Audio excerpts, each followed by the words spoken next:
मन में सोचे हुए काम को किसी के सामने जाहिर नहीं करना चाहिए, बल्कि उस काम को अपने मन में रखते हुए पूरा कर देना चाहिए। जो व्यक्ति आर्थिक व्यवहार करने में, ज्ञान अर्जन करने में, खाने में और काम धंधा करने में शर्माता नहीं है, वो सुखी होता है। हम अपना हर कदम फूंक फूंक कर रखें, हम वही काम करें जिसके बारे में हम सावधानी पूर्वक सोच चुके हैं। जो भविष्य के लिए तैयार है और जो किसी भी परिस्थिति को चतुराई से निपटता है, वो सुखी रहता है। नसीब के सहारे चलने वाले लोग जल्दी बर्बाद हो जाते हैं। जिस व्यक्ति के काम करने की कोई व्यवस्था नहीं, उसे कोई सुख नहीं मिल सकता। वो चीज जो दूर दिखाई देती है, जो असंभव दिखाई देती है, जो हमारी पहुंच से बाहर दिखाई देती है, वह भी आसानी से हासिल हो सकती है यदि हम मेहनत करते हैं, क्योंकि मेहनत से बढ़कर कुछ भी नहीं। बुद्धिमान व्यक्ति अपने इंद्रियों को बगुले की तरह वश में करते हुए अपने लक्ष्य को जगह, समय और योग्यता का पूरा ध्यान रखते हुए पूर्ण करते हैं। मुर्गे से ये 4 बातें सीखें। सही समय पर उठे, निडर बने और लड़े, संपत्ति का रिश्तेदारों से उचित बंटवारा करे, अपने कष्ट से अपना रोजगार प्राप्त करे। कौवे से ये 5 बातें सीखें। अपनी पत्नी के साथ एकांत में प्रणय करें, निडरता, उपयोगी वस्तुओं का संचय करें, सभी ओर दृष्टि घुमाएं, दूसरों पर आसानी से विश्वास न करें। कुत्ते से ये बातें सीखें। बहुत भूख हो पर खाने को कुछ ना मिले या कम मिले तो भी संतोष करें। गाढ़ी नींद में हो तो भी क्षण में उठ जाएं। अपने स्वामी के प्रति बेहिचक ईमानदारी रखे, निडरता। गधे से ये 3 बातें सीखें। अपना बोझा ढोना ना छोड़े, सर्दी गर्मी की चिंता ना करे, सदा संतुष्ट रहे।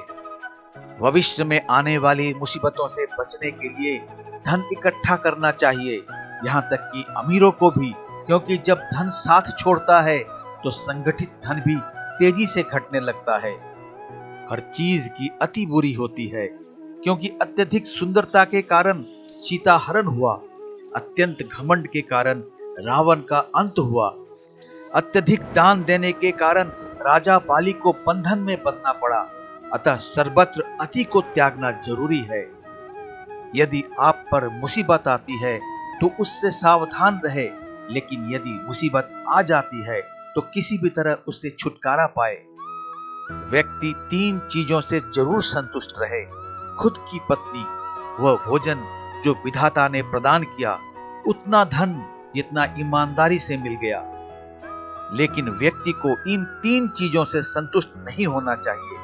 अभ्यास, भगवान का नाम स्मरण, दूसरों की भलाई। हमें दूसरों से जो मदद प्राप्त हुई है उसे हमें लौटाना चाहिए। उसी प्रकार यदि किसी ने हमसे यदि दुष्टता की है तो हमें भी उससे दुष्टता करनी चाहिए। ऐसा करने में कोई पाप नहीं है। एक समझदार व्यक्ति को कभी ऐसी जगह नहीं जाना चाहिए जहां रोजगार कमाने का कोई साधन न हो, लोगों को किसी बात पर डर न हो, लोगों को किसी बात का कोई शर्म न हो, जहां बुद्धिमान लोग न रहे और जहां के लोग दान धर्म करना न जानते हो। विद्या अर्जन करना एक कामधेनु के समान है जो हर मौसम में अमृत प्रदान करती है। वो विदेश में माता के समान रक्षक और हितकारी होती है, इसलिए विद्या को एक गुप्त धन कहा जाता है। जो मेहनती हैं वो गरीब नहीं हो सकते। हरदम भगवान को याद करते रहने वालों को कभी भी पाप नहीं छू सकता। जो चुप और शांत रहे हैं वो झगड़ों में नहीं पड़ते। जागृत लोग निडर रहते हैं। अच्छा आचरण दुख को मिटाता है, विवेक अज्ञान को नष्ट करता है, जानकारी भय को समाप्त करती है। वासना के समान दुष्कर कोई रोग नहीं, मोह के समान कोई शत्रु नहीं, क्रोध के समान अग्नि नहीं, स्वरूप ज्ञान के समान कोई बोध नहीं। नरक में निवास करने वाले और धरती पर निवास करने वालों में समानता, अत्यधिक क्रोध, कठोर वचन, अपने ही संबंधियों से शत्रुता, नीच लोगों से मैत्री, हीन हरकतें करने वालों की चाकरी, एक संयमित मन के समान कोई तप नहीं, संतोष के समान कोई सुख नहीं, लोभ के समान कोई रोग नहीं, दया के समान कोई गुण नहीं।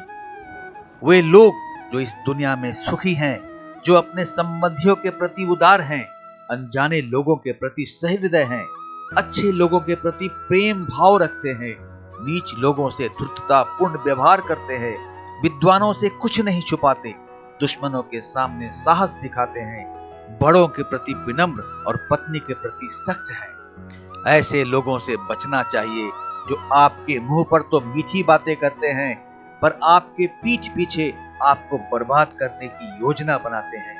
ऐसा करने वाले जहर के उस पेड़ के समान है जिसकी ऊपरी सतह दूध से भरी है पर अंदर जहर ही जहर है। सबसे ज्यादा दुखदाई बात किसी दूसरे के घर जाकर उसका एहसान लेना है। जो जन्म से अंधे हैं वो देख नहीं सकते, उसी तरह जो वासना के अधीन है वो भी देख नहीं सकते। घमंडी व्यक्ति को कभी ऐसा नहीं लगता कि वह कुछ बुरा कर रहा है, और जो पैसे के पीछे पड़े हैं उनको उनके कर्मों में कोई बुराई नहीं दिखती। अपने व्यवहार में बहुत सीधे ना रहे। आप यदि वन जाकर देखते हैं तो पाओगे कि जो पेड़ सीधे उगे उन्हें काट लिया गया है, और जो पेड़ आड़े तिरछे हैं वो खड़े हैं। मतलब कि लोगों को अपना गलत इस्तेमाल करने ना दो। नीच लोग दूसरों की तरक्की देखकर चलते हैं और दूसरों के बारे में अपशब्द कहते हैं क्योंकि उनकी कुछ करने की औकात नहीं है। रिश्तेदारों की परख तब करें जब आप किसी मुसीबत में घिरे हो। एक अच्छा दोस्त वही है जो जरूरत पड़ने पर आपके काम आए या फिर दुर्घटना में आपकी सहायता करे। उस व्यक्ति के लिए पृथ्वी स्वर्ग है जिसका पुत्र उसकी बात मानता हो, जिसकी पत्नी उसकी इच्छा के अनुरूप व्यवहार करती हो, जिसे अपने धन पर संतोष हो। पुत्र वही है जो पिता का कहना माने, पिता वही है जो पुत्रों का पालन पोषण करे, और पत्नी वही है जिससे सुख प्राप्त हो। आपको कभी भी अपना कोई राज किसी भी दोस्त को नहीं बताना चाहिए, क्योंकि एक पक्का दोस्त भी नाराज होने पर आपके सारे राज खोल सकता है। पिता को अपने बच्चों को हमेशा अच्छे बुरे की सीख देनी चाहिए, क्योंकि समझदार लोग ही समाज में सम्मान पाते हैं। लाड़ प्यार से बच्चे में गलत आदतें डलती हैं। उन्हें कड़ी शिक्षा देने से वे अच्छी आदतें सीखते हैं। इसलिए बच्चों को जरूरत पड़ने पर फटकारे, ज्यादा लाड़ न करे। जिस प्रकार केवल एक सूखा हुआ जलता पेड़ पूरे जंगल को जला देता है, उसी प्रकार एक ही कुपुत्र सारे कुल के मान मर्यादा और प्रतिष्ठा को नष्ट कर देता है। 5 साल तक पुत्र को लाड़ एवं प्यार से पालन करना चाहिए। 10 साल तक उसे छड़ी की मार से डराए, लेकिन इसके बाद उससे मित्र के समान व्यवहार करें, क्योंकि आपके बालिक पुत्र ही आपके और आप उसके सबसे अच्छे मित्र होते हैं। एक ऐसा बालक जो जन्मते वक्त मृत था, एक मूर्ख दीर्घायु बालक से बेहतर है।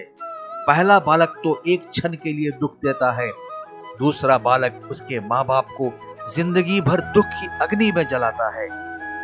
ये कुछ बातें हैं व्यक्ति को बिना आग के ही जलाती है। एक छोटे गांव में बसना जहां रहने की सुविधाएं उपलब्ध नहीं, अस्वस्थ वर्धक भोजन का सेवन करना, जिसकी पत्नी हरदम गुस्से में होती है, जिसको मूर्ख पुत्र है, जिसकी पुत्री विधवा हो गई है, अपने से कम योग्यता वाले व्यक्ति के अधीन काम करना,